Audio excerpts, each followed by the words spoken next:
Daudzās kultūrās sievietes vienkārši lika starp kājām zāli, lapus un citus augus. Es veicu nelielu pētījumu, ko sievietes izmantoja menstruācijas laikā, pirms tika izgudroti mūsdienu higienas produkti. Senajā Ēģiptē sievietes izmantoja mīkstinātu papirusu kā primitīvu tamponu. Senajā Grieķijā tika izmantots audums vai vilna aptīta ap nelielu koka gabalu. Iedomājieties, koku sev tur likt. Senajā Romā romietis izmantoja vilnu. Šis jau nedaudz labāks variants, bet tāpatās vilnas audums.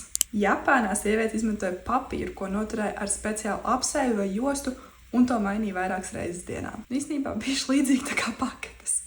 Indonēzijā un Āfrikas reģionos tika izmantotas augu šķiedras, zāle un sūnas. Un Ziemeļamerikas pamatiedzīvotājs arī izmantoja sūnas, zāli un pat bifeļu ādu. Es līdz šim pat nezināju, kas tas tāds ir. Bet ļoti ilgu laiku populārākais variants bija vecas audumu lupatus, ko mazgāja un lietoja atkārtoti. Kurš tev likās trakākais variants? Es nezinu, man viņi visi likās crazy. Vai tu vispār zini, kad radās pirmie tamponi, paketes un mēnešreižu apakšveļu?